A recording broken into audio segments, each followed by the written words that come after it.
Despite going to Game 7 of the Stanley Cup Final last year, the Edmonton Oilers actually made a lot of changes to their forward group over the summer. Out the door are two players that have been around for a couple of playoff runs in Ryan McLeod and Warren Foegele. Two important pieces that they added: Jeff Skinner and Victor Arvidsson. Now, a lot of times expectations need to be tempered this time of year when it comes to new faces in new places, but I am here to talk about upside. Think back to when the Oilers signed Zach Hyman a couple of summers ago, and all the talk was, they gave him too much term, and is he going to fit in with the Oilers' top six? Well, if someone would have told you that he would eventually be a 54 goal scorer with the Edmonton Oilers, you probably wouldn't have believed it, but the Oilers struck gold there. So what could it look like if they strike gold again with their two new adds? What are the best case scenarios for Jeff Skinner and Victor Arvidsson? Jeff Skinner, this is a bit of a fun one. He was brought in on a one-year deal. It really wasn't even expected that he would be available, but Buffalo went the surprising route of buying out Jeff Skinner's contract.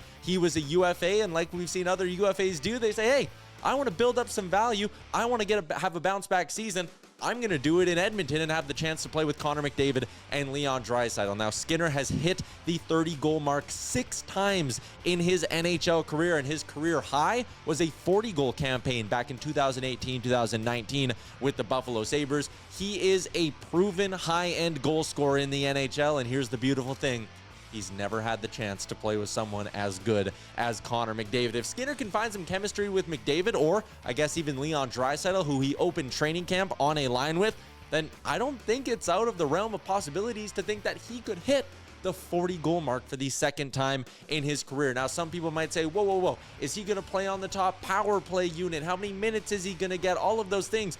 But again, here's a nice thing about Skinner. He's never been much of a power play merchant, if you want to call him that. If you look back through some of his best seasons, he scores a lot of his goals at 5v5, a strong majority of them. And out of his 30-goal seasons, he was only double digits in power play goals in one of them. So in 5 of the 6 years, he was popping 30 goals without hitting 10 goals on the power play. He is a dangerous shooter who knows how to find open spaces at 5-on-5 and can truly score from anywhere in the offensive zone. Saddling him next to one of the best two players in the NHL in Connor McDavid or Leon Draisaitl could be a dynamite connection. So my best case scenario for Jeff Skinner this year: 42 goals. Now let's move on to Victor Arvidsson, who the Oilers have eliminated from the playoffs the last number of seasons.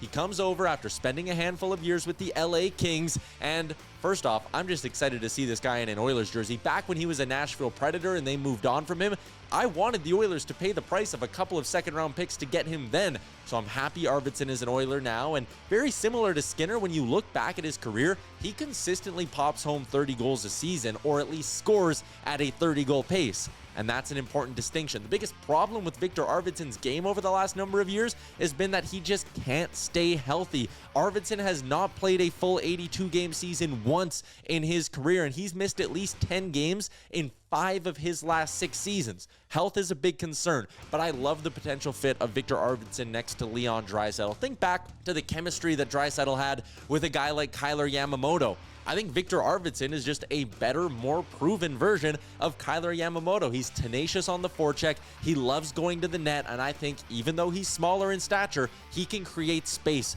for Leon Draisaitl. Over the last 2 seasons, Arvidsson has appeared in 95 games. In those 95 games, he's scored 34 goals. And honestly, I think if he plays in a full 82 games with the Edmonton Oilers this year, 34 goals is actually probably a pretty good number. So my best case scenario for Victor Arvidsson would be 35 goals over an 82-game campaign. What do you think? Am I too high? Am I too low with my best case scenarios? I want to hear from you. Drop a comment down in our YouTube, and also don't forget to hit the subscribe button, because hockey season's almost back and you won't want to miss any of the content we got going on here at Oilers Nation.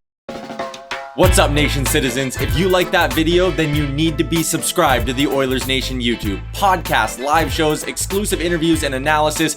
Everything you need from your favorite voices at Oilers Nation. And you don't want to miss any of it, so hammer that subscribe button.